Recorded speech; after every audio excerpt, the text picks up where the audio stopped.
호세아서 11장 8절 9절 구약성경 1266년에 있습니다. 저와 한절씩 교도하겠습니다. 에브라임이여 내가 어찌 너를 놓겠느냐, 이스라엘이여 내가 어찌 너를 버리겠느냐, 내가 어찌 너를 아드마같이 놓겠느냐, 어찌 너를 스보임같이 두겠느냐. 내 마음이 내 속에서 돌이키어 나의 긍휼이 온전히 불붙듯 하도다.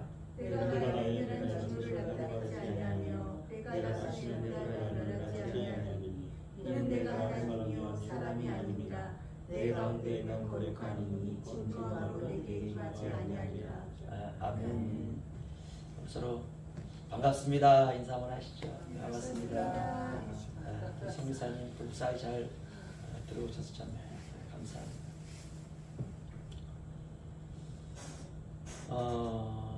호세아서를 이렇게 제가 묵상하고 준비하면서 깨달은 거는 굉장히 간단한 하나의 메시지더라고요. 그냥 하나님이 내 백성을 사랑한다. 그 메시지 딱 하나입니다. 이걸 헤세드, 뭐 인애, 뭐 어떻게, 은혜, 사랑, 뭐 긍휼 다 똑같은 말입니다. 뭐 자비. 가장 부유하던 시기에 하나님을 떠난 이스라엘 백성들, 참 아이러니하죠. 그렇죠? 우리는 하나님 제게 지금 이거 어렵고 힘드니까 저를 좀 축복해 주옵소서. 물질적으로 축복해 주시고 좀 영적으로 축복해 주시고 제가 세상을 살아갈 때 하나님의 백성은 이렇게 부유함을 받는구나 할 정도로 저에게 좀 당당함을 허락해 주옵소서. 그 다음에 우리가 이렇게 서운하지 않습니까? 그러면 제가 하나님 열심히 잘 섬기겠습니다. 하나님께서 이스라엘 백성들에게 그 모든 걸 다 허락해 주셨습니다.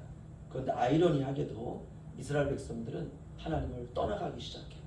그리고 급기야 하나님이 가장 싫어하시는 우상을 숭배하기 시작합니다. 이 말은 뭡니까? 하나님 제끼고 다른 우상을 가져다가 이게 진짜 하나님이다 라고 섬긴다는 거죠. 그럴 때 하나님이 느끼는 마음은 우리가 느끼는 것과 똑같습니다. 배신이죠. 그렇죠? 믿었던 사람으로부터 우리가 말이 바뀌면 배신감을 느끼지 않습니까? 그러면 우리의 마음이 너무 아프고 이게 너무 아프고 골아서 썩어 문드러질 지경이 되면 한 번 정도는 하소연하고 싶은 마음이 듭니다. 하나님이 그 마음을 전달하고 싶은 거예요. 내가 그렇게 너희를 사랑해서 너희가 원하는 것을 다 주고 그 긴 시간 동안 이스라엘 역사에서 여로보암 2세 왕 때에 너희가 원하는 부유함을 다 주었음에도 불구하고 나를 떠나가 나를 배신하는 너희를 향한 나의 마음을 하나님이 전달하고 싶다는 것입니다. 그걸 우리가 인격적인 설득이다 이렇게 말합니다. 하나님은 절대 강압적이지 않습니다. 하나님은 설득하세요. 끝까지 설득하세요. 그분이 하나님이세요. 세상의 우상은 어떻습니까? 하다가 안 되면 죽이는 걸로 끝나잖아요. 그렇죠? 바알이 그렇고 아세라가 그렇고 자기 말 안 들으면 천둥번개 쳐가지고 죽이는 거예요. 재앙을 내리는 것입니다. 그런데 하나님 그렇게 안 하십니다. 끝까지 인격적으로 설득하세요. 그가 항복할 때까지. 그걸 우리가 사랑이다 라고 말합니다. 그런데 그 한 가지 방편으로 하나님께서 호세아를 선택합니다. 이 호세아는 아주 경건한 선지자였습니다. 아마 호세아 마음속에는 나는 절대 결혼하지 않고 하나님을 내가 섬기리라 이런 마음을 가진 것 같습니다. 그러던 어느 날 하나님께서 호세아에게 나타나셔서 호세아야 결혼해라. 호세아가 뜬금이 없는 거죠. 자기 그런 생각도 없었는데 자기는 경건하게 살다가 주님 나라로 가고 싶었었는데 아마 그런 마음을 가졌겠죠. 본문에는 없지만 호세아가 깜짝 놀랍니다. 제가 누구하고 결혼할까요? 그럴 때 하나님께서 한 여인을 선택합니다. 이 동네에 고멜이라고 하는 여자가 있는데 그 여자 누군지 다 알고 있어요. 품행이 단정치 못한 여자. 그런데 하나님이 이렇게 말합니다. 그 여자는 품행이 단정한 정도가 아니라 음란한 여자다. 그 여자와 결혼해서 음란한 자식을 낳아라. 그러니까 자식을 낳는데 이 자식들이 어떤 자식이라는 겁니까? 음란한 자식들이라는 것이에요. 이게 하나님께서 그의 사랑하는 호세아에게 주시려고 하시는 말씀은 아니죠. 그렇죠? 부모가 자식을 키워서 결혼시켜서 이제 그가 가정을 온전히 이루기를 원했을 때 원하는 거는 축복입니다. 잘 살았으면 좋겠어요. 나는 못 살았지만 내 결혼 생활은 비록 불행이라고 생각할 수 있을지 모르지만 너만은 행복하고 너만은 잘 살아야 된다. 그런데 하나님이 호세아에게 주신 것은 그게 아니었어요. 끝까지 돌아오지 않는 호세아의 아내 고멜과 끝까지 음란하게 살아가는 자녀들을 향한 호세아의 끊임없는 사랑을 통해서 하나님의 마음을 백성들에게 전하고 싶었습니다. 이게 호세아서의 메시지예요.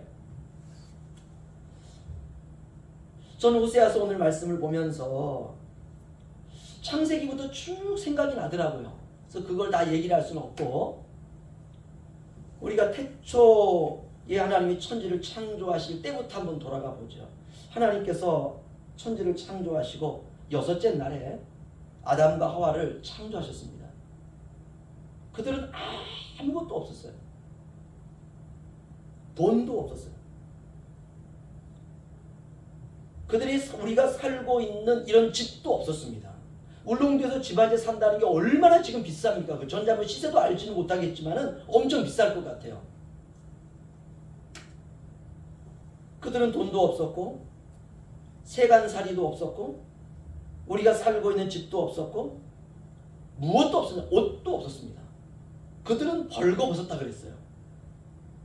그런데 행복했어요. 이게 놀라워요. 제가 오늘 말씀을 준비하면서 그게 쫙 생각이 되면서 어떻게 행복할 수 있지? 아무것도 없는데. 그들은 그저 하나님이 공급해 주시는 것으로 만족했습니다. 그저 에덴 동산에 불어오는 바람이 행복했고, 그저 손을 뻗어가지고 먹을 수 있는 과일이 있는 게 행복했고, 그저 굳이 그냥 가지고 있는 어떤 것들을 그냥 이걸 수확을 해가지고 창고를 만들어서 쌓지 않아도 행복했고, 그저 그냥 풀 위에서 그냥 이것저것 좀 주섬주섬 해가지고 그 아담과 하와가 저녁이 되면 그저 그 풀 위에 주섬주섬 된 그곳에 누워가지고 하늘의 별을 바라보면서 자는 그 모습, 그 삶도 행복했습니다. 그것이면 좋겠어요. 돈도 없고 집도 없고 밭도 없고 아무것도 없어요. 아니 이렇게 행복할 수 있습니까 진짜? 그러나 행복했어요. 너무 좋았어요.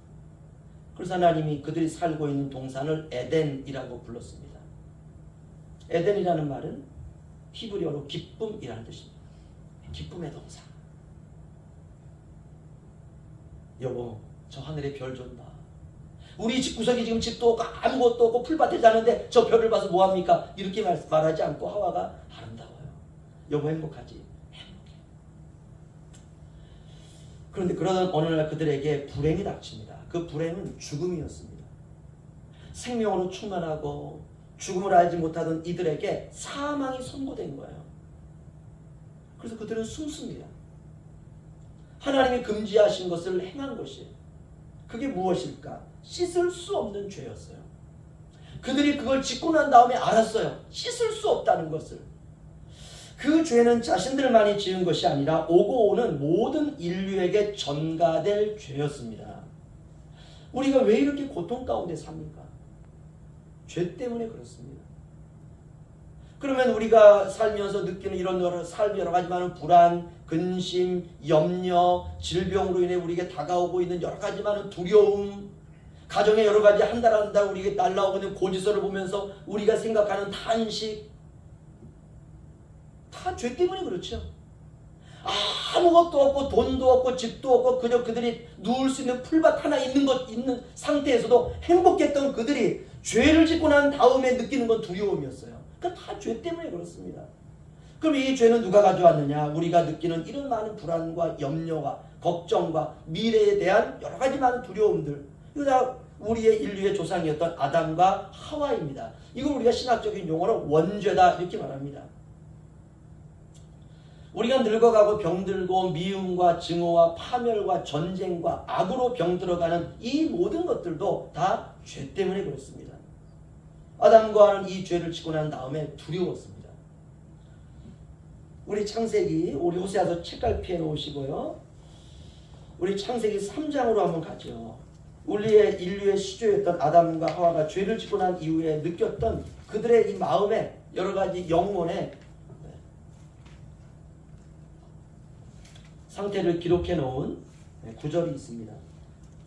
3장 6절에서 8절 말씀 저 한 절씩 교도하겠습니다. 여자가 그 나무를 본즉 먹음직도 하고 보암직도 하고 지혜롭게 할 만큼 탐스럽기도 한 나무인지라. 여자가 그 열매를 따먹고 자기와 함께 있는 남편에게도 주매 그도 먹은지라. 이에 그의 눈이 밝아져 자기들이 벗은 줄을 알고 무화과 나무 잎을 엮어 치마로 삼았더라. 다 함께요. 그들이 그날 바람이 불 때 동산에 거니시는 여호와 하나님의 소리를 듣고 아담과 그의 아내가 여호와 하나님의 낯을 피하여 동산 나무 사이에 숨은지라. 아멘. 죄를 짓기 전에 하나님이 동산에서 바람 가운데 다가올 때 하나님이시구나. 그 느꼈던 그들의 그 영혼의 떨림은 천국이었습니다. 천국. 그런데 그들이 죄를 짓고 난 이후에 그날 바람이 불을 때 동산에 거니시는 여호와 하나님의 소리를 듣고 그들은 두려웠어요. 그리고 숨습니다.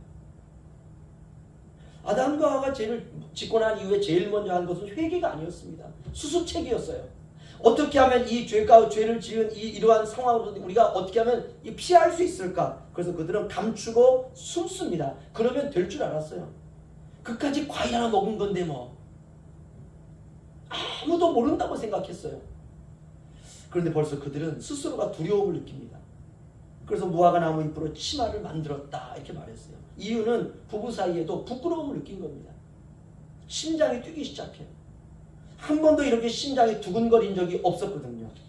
이런 두근거림을 경험한 적이 없습니다. 여러분 얼마나 무서웠을까요? 그저 평온했던 심장이 여러 가지 많은 에덴 동산 일들도 있겠지만은 그런 가운데서도 늘 평안하고 늘 기쁘고 어떻게 이런 문제들을 해결해야 되는지 평안 가운데서 문제를 해결하는 게 기쁨이었거든요. 희열이었거든요. 그런데 어느 날 선악과를 따먹고 난 이후에 그들에게 다가왔던 건 심장이 이 불규칙하게 뛰는 이 두근거림들, 두려움들 얼마나 두려웠을까요?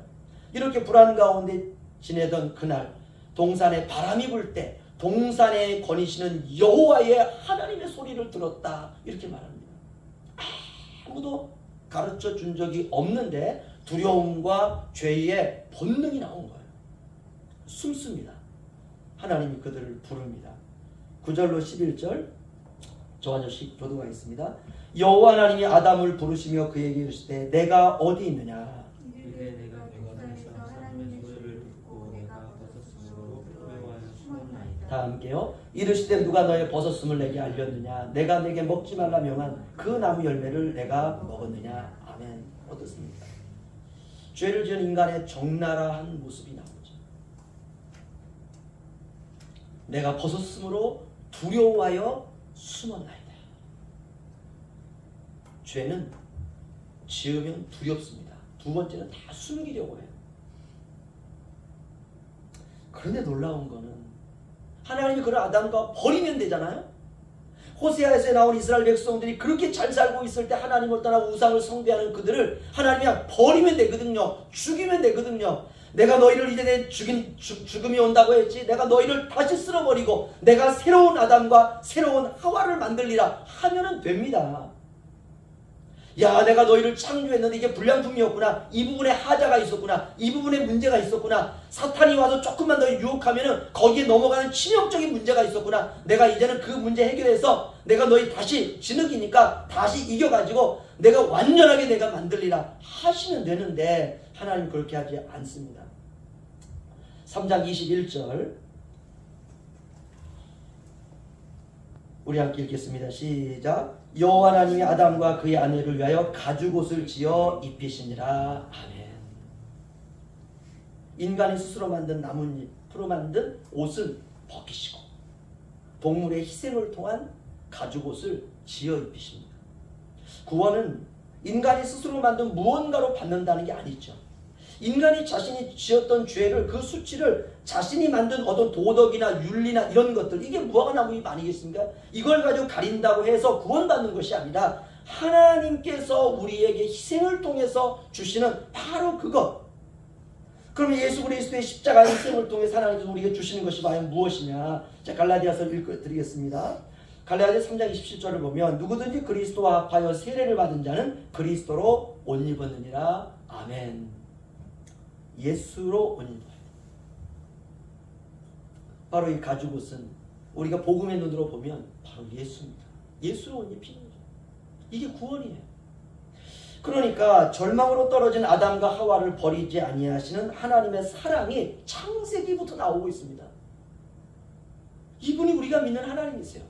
하나님은 저와 여러분을 절대로 버리지 아니하신 줄로 믿습니다. 그래서 오늘 제목이 포기하지 않는 하나님의 사랑입니다. 성경은 전부가 이 하나님의 사랑 이야기예요. 하나님께 돌아가면 삽니다. 이게 답이에요. 여호와께 돌아가면 사는 거예요. 우리가 아무리 죄를 짓고 우리가 아무리 하나님 앞에서 고개를 들 수 없을 정도로 우리가 치명적인 약점을 가지고 있다 할지라도 누구든지 하나님의 은혜를 의지하여 주님께 나아가면 하나님께서 우리를 살려주시는 줄로 믿습니다. 나아가면 돼요. 창세기 이후의 모든 인류의 이야기는 이것 하나에 다 수렴합니다. 그런데 문제가 뭐냐? 사람들이 알아먹지를 못한다는 거예요. 계속 하나님을 떠납니다. 계속 역사마다 나타나는 선악과를 사람들이 다 주워 먹어요. 아담과 하와가 가인과 아벨을 낳고 두 아들에게 저는 자신들의 실패한 이야기를 분명 해주었다라고 저는 믿습니다. 저는 천국 가면 물어보고 싶어요. 당신들이 아담과 하와 당신 두 분이 선악과를 먹고 죄를 짓고 난 이후에 가인과 아벨을 낳았는데 가인과 아벨에게 에덴 동산 실패했던 바로 두 분의 이야기를 그들에게 전해주었습니까? 라고 할 때 분명히 해줬다고 얘기할 것 같아요. 그 아담과 하와는 가인과 아벨에게 무슨 얘기를 했을까요? 이런 얘기 있지 않겠습니까? 죄 짓지 말아라. 죄를 지었다면 하나님께 회개해라. 하나님을 떠났다면 하나님께 바로바로 돌아와라. 오늘 지은 죄, 오늘 회개해라. 하나님만 믿어라. 하나님은 교만함을 가장 싫어하신다. 어떤 경우라도 선을 행해라. 하나님을 두려워하라. 하나님을 경외해라. 그분은 사랑의 하나님이다. 너희가 비록 죄를 지었다 할지라도 하나님께 돌이키면 너희를 싸매주시는 바로 사랑의 하나님이다. 우리가 느꼈던, 우리가 체험했던 하나님은 우리가 무화과 나무 잎으로 우리의 수치를 가리려고 했지만 그 인간이 스스로 만든 그런 구원의 방편들을 하나님께서 벗겨주시고 그분은 친히 동물의 희생을 통해서 우리에게 가죽옷을 지어 입히셨느니라. 우리를 죽이지 아니하셨다. 우리를 감싸 안아주셨다. 하나님께 너희는 돌아가야 된다. 이건 제 추측이지만 분명히 그렇게 말씀해 주셨을 것이에요. 성경에 뒷받침해주는 증거가 있습니다. 창세기 4장 1절로 4절 말씀 보겠습니다. 창세기 4장 1절로 4절. 저 한 절씩 교도하죠. 아담이 그의 아내 하와와 동침하매 하와가 임신하여 가인을 낳고 이르되 내가 여호와로 말미암아 등남하였다 아니라.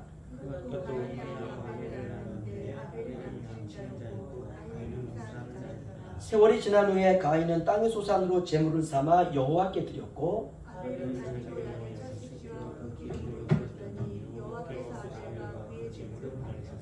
아멘. 두 아들이 무엇을 하고 있느냐면 제사를 드리고 있습니다. 하나님께 우리로 말하면 예배를 드리고 있는 거. 이 말은 뭡니까? 아담과 하와가 자기 자식들에게 신앙교육 했다는 거죠. 신앙교육. 아이들이 중학교, 고등학교, 대학을 마치고 아이들이 아니면 여러 가지 사정이 아니면 고등학교를 마치고 취업을 하지 않습니까? 그리고 자신이 믿어왔던 하나님을 향하여서 이제 첫 월급을 타게 되면 그 월급 가운데서 11조를 드리든 어떻게 하든 하나님 앞에 예배 때 나와서 하나님 감사합니다. 제 생애에 제가 처음 받은 월급입니다. 그리고 그것을 하나님 앞에 자기의 믿음의 분량에 따라 하나님께 드리지 않습니까? 신앙교육이 됐다는 거죠. 그렇죠? 두 아들은 하나님 앞에 예물을 드리고 있습니다. 그것도 첫 소산, 첫 번째 것을 가지고. 그거 왜 드리느냐? 신앙교육을 아담과 하와로부터 받았다는 것이죠. 철저히 시킨 것입니다. 하지만 어떤 일이 일어나느냐? 4장 8절 보겠습니다. 4장 8절. 우리 함께 읽죠. 시작. 가인이 그의 아우 아벨에게 말하고 그들이 들에 있을 때에 가인이 그의 아우 아벨을 쳐 죽이니라. 아멘. 살인이 일어난 겁니다. 사람 때려 죽이는 건 어떻게 배웠을까요? 요즘은 영화라든지 여러 가지 매스컴이라든지 아니면은 뉴스라든지 요즘은 그 살인사건의 과정을 정말 적나라하게 보여주지 않습니까? 저는 그런 걸 볼 때마다 이 매스컴의 피해다라는 생각이 드는 것이에요. 우리가 어떤 사람이 살인을 했을 때 살인의 동기와 과정과 이런 것들이 옛날에는 그렇게 정확하게 전달 안 했습니다. 이런 살인사건이 났습니다라고 해도 저는 어렸을 때 마음이 막 두근두근했어요. 제가 봤던 그 수사반장이라든지 114 수사본부라든지 이런 것들을 보면 다 그런 얘기들이잖아요. 그렇죠? 그때는 그냥 이게 막 적나라하지가 않습니다. 그런데 누군가 어떤 사람에 대해 해코지를 할 때 마음이 막 두근두근해요. 그때는. 근데 요즘은 어떻습니까? 웬만한 장면 가지고는 우리가 그냥 간에 기별도 안 오는 거예요. 그만큼 우리가 내성이 생긴 거예요. 그리고 때때로 모방범죄라고 하는 것도 있지 않습니까? 그런데 이 창세기의 이 가인과 아벨이 살아갈 때에는 살인이라고 하는 걸 본 적이 없어요. 내가 누군가를 내가 기분이 나빠 때려 죽이고 칼로 죽이고 돌로 쳐 죽인다는 것을 본 적도 없어요. 생각해 본 적도 없습니다. 그런데 사람을 때려 죽인다는 것이에요. 아담도 그렇게 하진 않았습니다. 왜 그렇습니까? 죄 때문에 그렇습니다. 죄는 계속 세포 분열하는 특성을 가지고 있습니다. 무섭게 분화합니다. 죄는 정말 무섭습니다.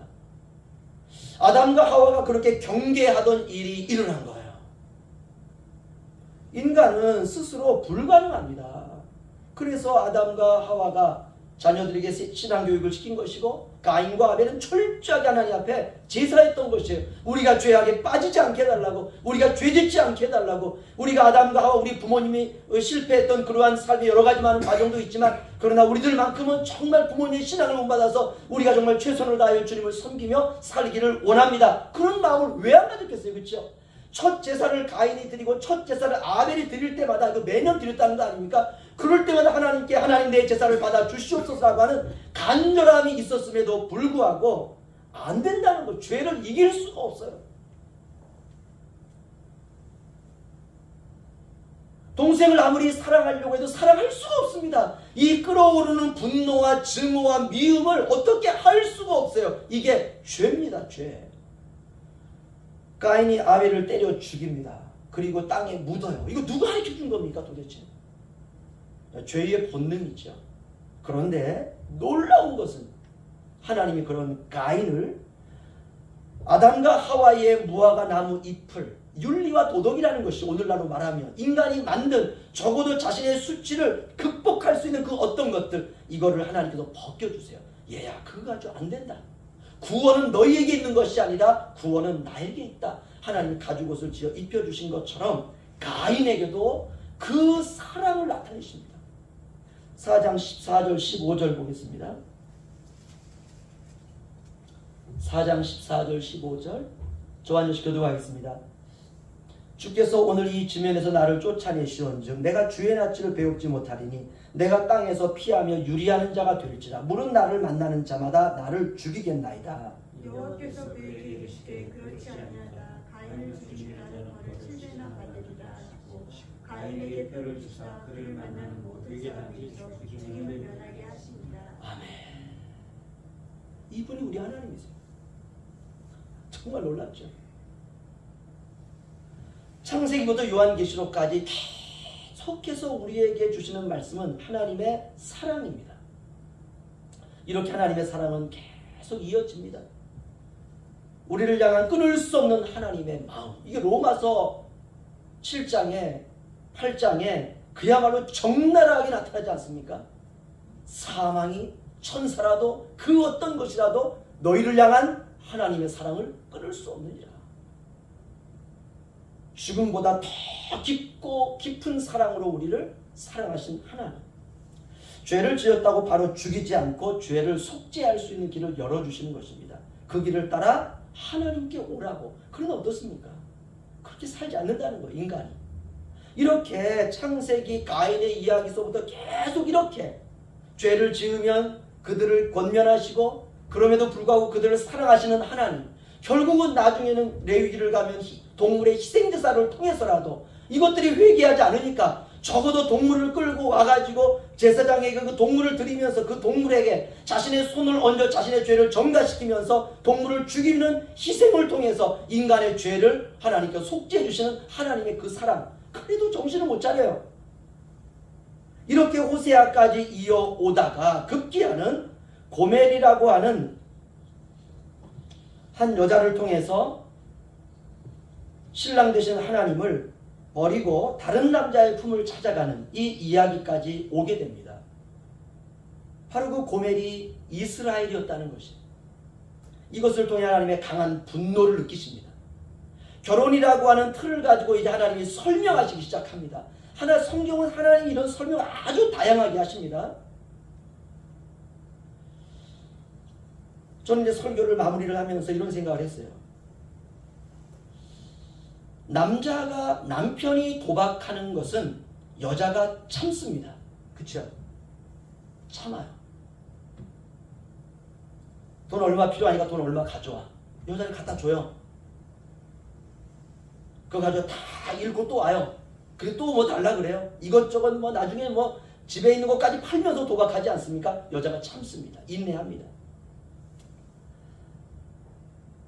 남자가 술을 먹고 비틀거리면서 자신의 건강도 주체하지 못함에도 불구하고 그런 남자가 들어가서 밥 해달라고 하면 여자가 참습니다.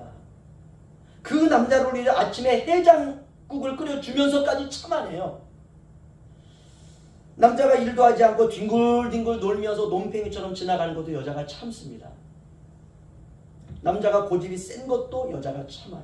그런데 남자가 이 집 저 집을 하루가 멀다 하고 돌아다니면서 다른 여자를 만나고 다니는 것은 참을 수가 없는 겁니다. 이게 호세아서예요. 이스라엘이 그 수준까지 갔다는 거예요. 호세아서를 보면 이스라엘 백성들이 사생자를 낳았다라는 표현이 있습니다.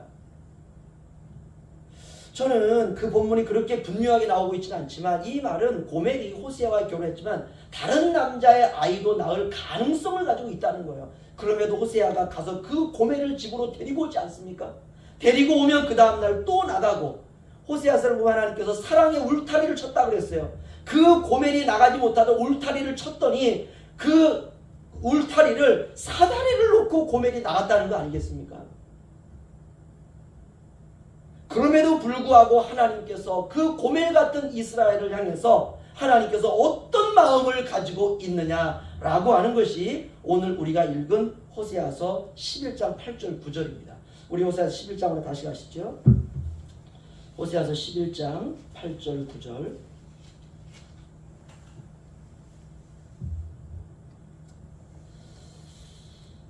저 한 절씩 다시 한번 오늘 말씀을 생각하면서 한번 읽겠습니다. 에브라임이여 내가 어찌 너를 놓겠느냐. 이스라엘이여 내가 어찌 너를 버리겠느냐. 내가 어찌 너를 아드마같이 놓겠느냐. 어찌 너를 스보임같이 두겠느냐. 내 마음이 내 속에서 돌이키어 나의 긍휼이 온전히 불붙듯 하도다. 내가 나의 맹렬한 진노를 나타내지 아니하며 내가 다시는 에브라임을 멸하지 아니하리니 이는 내가 하나님이요 사람이 아닙니다. 내 가운데 있는 거룩한 이니 진노하심으로 내게 임하지 아니하리라. 아멘. 저는 이 본문 두 구절 읽는데 마음이 막 찢어지는 것 같더라고요. 하나님과 하나님과 오늘 예배에 나오신 여러분이 개인적으로 맺은 이 관계는 세상의 그 어떤 것으로도 끊을 수 없습니다. 그럼 어떻게 살아야 되느냐? 이제는 우리의 삶으로 그 답을 내놔야 돼요. 우리 각자가. 하나님은 그렇게 사랑하신다는 거예요. 내가 너를 어찌 놓겠느냐. 내가 너를 어찌 버리겠느냐. 너희를 향한 나의 긍휼이 내 마음속에서 너희가 죄를 짓고 있음에도 불구하고 나의 사랑이 불같이 불붙듯 하도다. 나 너 절대 포기 못해. 나 너 절대 내 마음을 끌어낼 수 없어. 세상이 너에게 대하여 손가락질하고 마귀가 나에게 와서 매일 송사한다 할지라도 너는 내 거야. 너는 내 거야. 나 절대 너를 포기할 수 없어. 라고 하는 이 하나님 편의 해답은 우리가 들었어요. 그렇다면 이제 우리 편에서 답을 내놔야 돼요. 저도 여러분도 남은 생의 삶으로 그 답을 내놔야 될 줄로 믿습니다. 한 가지 예언만 드리고 마치겠습니다.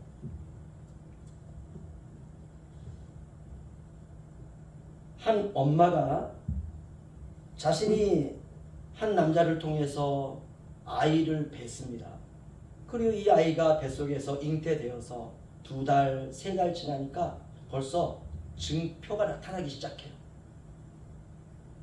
아이를 갖게 되면 아이는 엄마 뱃속에서 기생하는 거 아닙니까? 그 기생이거든요. 스스로 살 수 없습니다. 딱 달라붙어서 자기가 먹고 싶은 거를 엄마에게 전달해요.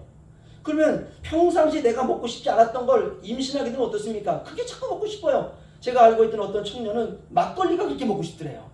그래서 임신했는데 막걸리를 먹는 거예요. 그 애가 원하는 거 아닙니까? 어떤 사람은 그 참깨가 그렇게 먹고 싶더래요. 그 참깨를 어떻게 먹어요? 아이가 원하는 거거든요. 이렇게 아이는 엄마의 사랑을 받으며 그 뱃속에서 자라기 시작합니다. 10달이 되어가자 해산의 고통이 와요. 그래서 이 엄마가 잉태한 아이를 사랑하고 해산의 고통을 감당하면서 이제 엄마가 줄 수 있는 최고의 것으로 아이를 양육하기 시작합니다. 아이들은 스스로 먹고 난 다음에 트름을 할 수가 없습니다. 그러니까 엄마가 아이가 젖을 먹이고 난 다음에 등을 두드리지 않습니까? 그리고 아이가 비로소 트름을 딱 하면 엄마가 어떻습니까? 안도의 한숨을 쉬어요. 그런데 아무리 두드려도 애가 트름을 하지 않아요. 그리고 애가 왠지 막 굉장히 답답해요. 그럼 어떻습니까? 잘못하면 죽습니다. 이렇게 스스로가 할 수 없는 트름을 시켜주느라고 시간을 보내요. 계속 먹겠다고 우는 아이에게 지쳐있을지라도 가슴을 헤쳐서 계속 젖을 원하는 아이에게 계속 아이에게 우유를 공급합니다. 턱을 들 수 있도록 아이를 위해서 엄마가 노력하고 뒤집고 뒤집을 수 있도록 아이를 옆에서 도와주고 엄마의 눈은 아이에게 고정되어 있어요. 혼자 잠들 수 있도록 지켜봐주고 아이가 혹시 뒤집어 자다가 숨을 막히지 않을까 아이를 항상 지켜보고 그리고 아이가 좀 더 말귀를 알아들을 때 되면 아이에게 하나하나 가르쳐줍니다. 대소변 가릴 수 있도록 아이를 쫓아다니고 아이가 아장아장 걸을 때에는 혹시 넘어져가지고 다른 데 치지 않을까 아이를 돌봐주고 이렇게 아이를 계속 가르쳐주고 지켜주었습니다. 이렇게 귀하게 자란 아이가 어느 날 성인이 될 무렵에 어머니를 배신한다면 어머니의 부름에 응하지 않고 어머니의 헌신적인 사랑의 비수를 꿈꾸는 날이 온다면 과연 이 아이를 끝까지 사랑할 수 있을까? 성경이 오늘 우리에게 그 답을 주는 거예요. 하나님은 그 아이를 끝까지 사랑하셨다라는 것입니다. 이게 복음입니다. 오늘 호세아서 말씀을 통해서 그런 이스라엘을 향한 불붙는 하나님의 그 사랑, 우리가 생애를 살아가는 우리의 모든 생애 동안에 하나님도 우리를 불같이 절대로 끊어내지 아니하시고 포기할 수 없는 사랑으로 멈출 수 없는 사랑으로 저와 여러분을 사랑하신다 사실을 꼭 기억하시고 그 주님과 함께 멋지게 승리하시는 저와 여러분 되시기를 주의 이름으로 축원합니다. 기도하겠습니다.